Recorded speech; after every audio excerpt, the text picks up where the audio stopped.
sports podcast, GSMC basketball podcast, and so many more. Check it out for yourself. GSMC Sports Network, now available on YouTube absolutely free. Search GSMC Sports Network on YouTube right now. Hey guys, thank you guys for coming back. We just got done talking about the top 10 women goal scorers in Olympic history, and now we're transitioning to talking about the Cognizant Founders Cup updates, so we're talking all about golf. So we're going to focus on Madelene, Sagstrom, and Rose Zhang at the competition. I felt like this competition was especially interesting for both Zhang and Sagstrom, and I wanted to focus on them since they were so close at some times. And just for some background information, I'm going to let you guys know how both players have done before coming up to this competition. So I'm first gonna show you guys a little picture of them so we have some representation. So we have Rose Zhang on the left and then Madelene Sagstrom on the right. So Madelene Sagstrom and Rose Zhang both competed at the Arizona Championships from March 28th through the 31st, but they both were cut since they placed below the 65th competitor. And then next, Madelene Sagstrom and Rose Zhang both competed at the Chevron Championships from April 18th to the 21st. Sagstrom ended at a position of T30 with a score of even par. She tied with lots of people like Aki Iwai, Ali Ewan, Stephanie Meadow, Brittany Lincecum, Se-Young Kim, Yuka Sasso, Nareen and Marina Alex, and Austin Kim. Also at that competition, Zhang was cut, so clearly she did not do so well being below the 65th competitor. Also, Sagstrom competed at the JM Eagle LA Championships on April 25th to the 28th and finished with a score of -3. She finished in position TA where she tied with Gabby Lopez, Showin Yin, Mao Sago, and Esther Hinsey-Lay. Rose Zhang finished with a score of even par and finished in position T32, tying with Christine Gilman, Isabella Fierro, Yili Minot, Jenny Shin, Paula Rito, and Se-Young Kim. Based on these three performances, Sagstrom and Zhang did not do too well at these two competitions. They both have always been known for lots of skill, but they were definitely not doing too well before this weekend's competition. They obviously have not been getting much media attention before this, and to be honest, I did not really notice their names before this weekend's competition as much with, Hannah Green's victories and everything else. So these two competitors have really been, slipping through the cracks. So I think it's definitely really impressive how they stood out at this weekend's competition. In a stunning display of skill and composure, 20-year-old Rose Zhang clinched her second LPGA Tour victory at the 2024 Cognizant Founders Cup, held in the Upper Montclair Country Club in New Jersey. This victory marks nearly a year since her impressive debut win as the professional at the 2023 Mizuho Americas Open. Zhang, who emerged victorious by 2 shots over Swedish golfer Madelene Sagstrom, showcased her exceptional ability to perform under pressure, securing the win with an outstanding series of birdies in her final 5 holes. Zhang's journey throughout the tournament was marked by consistent excellence and strategic gameplay. Entering the final round just 1 stroke behind Sagstrom, Zhang quickly leveled the playing field after Sagstrom bogeyed the first hole. The two golfers were neck and neck for much of the round, with Zhang eventually pulling ahead thanks to her clutch performance on the closing holes. She finished with a bogey-free 6 under 66 in the final round, setting a new 72-hole tournament scoring record at 24 under par. Reflecting on her victory, Zhang acknowledged the day's challenges and her mindset going into the final round, saying, "Honestly, today has been a roller coaster. I knew it was going to be a grind. I think coming out I had those expectations of today. I really had to find it in me to even play well, let alone win." Her determination and focus were evident as she executed flawless shots under immense pressure, culminating in a winning birdie putt on the 18th hole that she described as a moment where she was, quote, shaking over the putt but just thinking, okay, let's give it a chance, roll it. Zhang also said after the competition, I was able to grow so much throughout the journey in this past year. I don't know, it's crazy to come out here. I didn't have any expectation of having to win because I realized that's all just noise, and I really just had to be able to work at it myself and try my best to put myself in positions like this. But no matter what happened this week, I would have been very satisfied, and it reignited my passion for the game once again. On the other side, Madelene Sagstrom, despite a strong start to the tournament and leading through various stages, could not maintain her momentum against Zhang's late surge. Sagstrom opened her tournament with an impressive rounds of 65 and 66 leading into the weekend. She managed to go bogey-free on moving day and took a slender lead into the final round. However, a critical bogey on the 16th hole on Sunday saw her hopes for a second LPGA Tour title just slip away, unfortunately, leaving her to finish at 22 under par. Expressing both pride in her performance and the sting of narrow defeat, Sagstrom commented, "I felt like I gave myself a lot of good chances today. I played some pretty good golf. It's kind of like everyone, you get nervous and want to hit good shots. I wasn't really pulling it off." Despite the disappointments, Sagstrom remained optimistic about her game, which really shows significant improvement according to recent stats and performance insights. Both players demonstrated why they're top contenders on the LPGA Tour now. Zhang's statistics were particularly impressive, leading the field in the most birdies, greens hit in regulation, and fewest number of putts throughout the week. These figures not only highlight her accuracy and putting skills, but also her ability to handle the pressures of leading a major tournament. As Zhang looks ahead, she is set to defend her title at the upcoming Mizuho Americas Open, bringing full circle a year of professional growth and success. Her early achievements have not only solidified her status as a rising star on the tour, but also really reignited her passion for competing at the highest level of women's golf. In the world of professional golf, where every shot counts and the pressure can be overwhelming, I feel like Zhang and Madelene Sagstrom showed the perseverance and skill required to compete and succeed. Their performance at the 2024 Cognizant Founders Cup will surely be a talking point as they continue to build their careers and chase further victories on the LPGA Tour. Sagstrom reflected on her performance by saying, "I struck it out so nicely this week. I worked really hard for a long time. I putted incredibly. It's really high up there. That's probably why it hurts more. Nothing against Rose. She played incredible. I kind of wish I gave myself a few more chances at the end there. Didn't want it to end that way. This is probably the best golf I've played in years." Makes me kind of sad for her, but she did really good, and it's good for her that she has stayed optimistic. I also would like to point out that Sagstrom is 31 years old and her rookie year was in 2017. On the other hand, Zhang is 20 years old and her rookie year was literally last year, 2023. I think it's pretty insane that she is so young and so talented and has beat so many people that are much older than her with much more experience, especially in the professional field. It really shows her natural talent, young motivation, and her superb skill sets. I'm looking forward to watching her many more years, and I feel that she has a great future ahead of her in her professional golf career. And then I also wanted to mention that Zhang put an end to Nelly Korda's record-tying LPGA Tour winning streak. Reflecting on her performance, Korda said, "I think to get a streak like that in any sport in general is amazing with the amount of talent that I feel like every athlete has in their sport. Just an amazing feeling, and hopefully one day it'll sink in." So it's good that she still felt pretty good, but even though that her streak did end.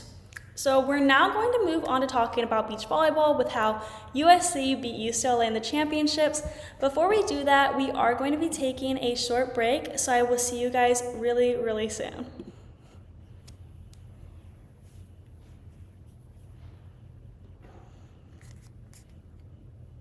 For the best and latest podcasts available anywhere, go to the podcast app on your cell phone and type in GSMC to access free content-rich podcasts on health and wellness, book reviews, sports, entertainment, relationships, social media, movies, technology, finance, and even weird news. Subscribe and download the GSMC Podcast Network's family of shows, available everywhere podcasts are found.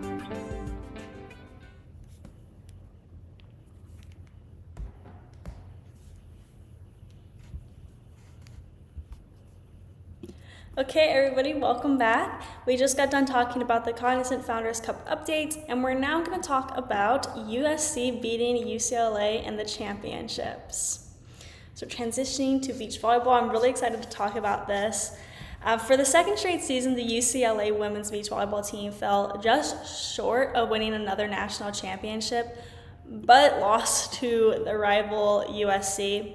The Trojans defeated the Bruins 3-0 in the championship game. This is the second consecutive year in which the UCLA Bruins have been the runner-ups to USC, and the third time in the last 4 years. As painful as it is for the Bruins, since USC is their biggest rival, the USC Trojans have simply been more dominant. Since the NCAA Beach Volleyball Championship Tournament began in 2016, USC has won 6 out of 8 years. UCLA has won the other 2 championships in 2018 and 2019, but have seemingly become the runner-up over the last 4 years, while USC achieved the 4-peat. USC beat UCLA 3-2 in the championship match last season. USC began its streak with a 3-1 win over UCLA for the 2021 title. The Trojans followed that with a 3-1 win over Florida State. The event wasn't held in 2020 because of COVID, and only Anna Collier coached USC to its first 2 titles, a 3-0 sweep over Florida State in 2016 and a 3-2 victory over Pepperdine the following season. The Trojans ended up advancing to the final this season with a 3-0 victory over number 5th Cal Poly in the semifinals. The Bruins advanced to the title match with a 3-1 victory over number 11th LSU. This year's match was really a prime opportunity for UCLA to reclaim their status at the top of collegiate beach volleyball, particularly after finishing as runner-ups last year. Failing to capitalize on this chance can feel like a setback to the team's goals. As a highly ranked team in a program with a successful history, UCLA entered the tournament with substantial expectations.